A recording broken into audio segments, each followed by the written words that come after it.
नमस्ते दोस्तों, मैं संध्या आप सबों को यूट्यूब चैनल में स्वागत करती हूँ। आज मैं हिंदी साहित्य से संबंधित प्रश्न पत्र आप सबों के समस्त प्रस्तुत की होगा। आप लोग को मेरा वीडियो अच्छा लगे तो लाइक कीजिएगा, सब्सक्राइब कीजिएगा और मेरे चैनल को शेयर कीजिएगा।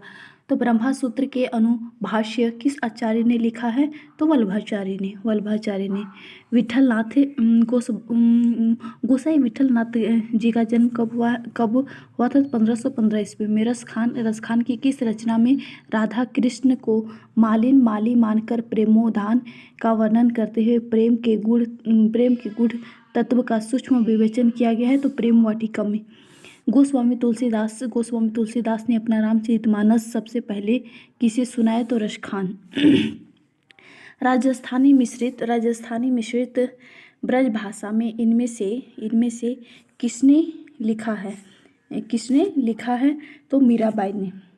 मीराबाई का समय इनमें से क्या है? तो मीराबाई का समय 16वीं सदी। कौन सी रचना नंददास की नहीं है? तो प्रेम वाटिका नंददास की रचना नहीं है, रसखान की रचना है।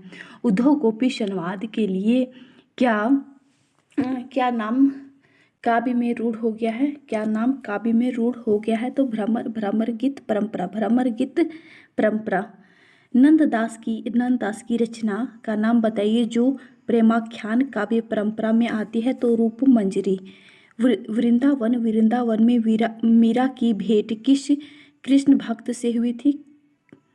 तो जीव गोस्वामी। चित्तस्वामी का समय इनमें से क्या है? इनमें से क्या समय है? तो 1515 से 1585 ईस्वी। अगला प्रश्न है कि युगल शतक किस संप्रदाय से संबंधित है? तो निम्बार्क संप्रदाय। ऑप्शन नंबर बी सही है। सूरदास के उस ग्रंथ का नाम बताइए जिसमें रीति निरूपण है। तो साहित्य लहरी में रीति निरूपण है। इनमें से कौन सी रचना जन्म काल के अनुसार सबसे पहले क्रम में आता है? तो सबसे पहले क्रम में होना चाहिए। तो कुंभन दास सबसे पहले आते हैं। और फिर गौरांग का संबंध किस संप्रदाय से था? तो चैतन्य संप्रदाय। ऑप्शन नंबर सी सही है। अगला प्रश्न है कि पुष्टि मार्ग का संबंध किस संप्रदाय से है? पुष्टि मार्ग का संबंध किस संप्रदाय से है? तो वल्लभ संप्रदाय।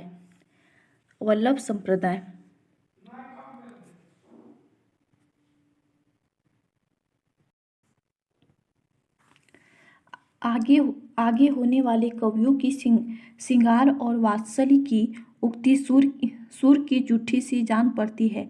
यह कथन किसका है? तो आचार्य रामचंद्र शुक्ल का। अगला प्रश्न है कि सुदामा चरित्र के रचयिता इनमें से कौन है? तो नरोत्तम दास है। इनमें से तौलंगी ब्राह्मण कौन थे? तो वल्लभाचार्य। काहे को गोपीनाथ कहावत पद किसका है? तो सूरदास का। सूरदास के पिता का क्या नाम था? तो हरिचंद। सुमेलित करना है। तो भ्रमर गीत सूरदास की रचना है। और फिर भावर गीत नंददास की रचना है। और फिर भ्रमर दूत सत्यनारायण कविरत्न की रचना है। और उद्धव शतक जगन्नाथ दास रत्नाकर की। इसका ऑप्शन नंबर बी सही है। अगला प्रश्न है निम्नलिखित कवियों को व्यवस्थित आरोही क्रम में व्यवस्थित करना है। तो सबसे पहले सूरदास आएंगे, उसके बाद मीराबाई, उसके बाद नंददास और रसखान और उसको जन्म काल के साथ इसमें सुमेलित करना है। तो सूरदास सूरदास का जन्म 1478 में हुआ था और मृत्यु मृत्यु 1583 ईस्वी में, मृत्यु 1583 ईस्वी में। नंददास का जन्म हुआ था 1533 और मृत्यु 83 ईस्वी में। और फिर मीराबाई का जन्म 1504 ईस्वी में हुआ था और रस खान का जन्म 1533 ईस्वी में। इसका ऑप्शन नंबर ए सही है।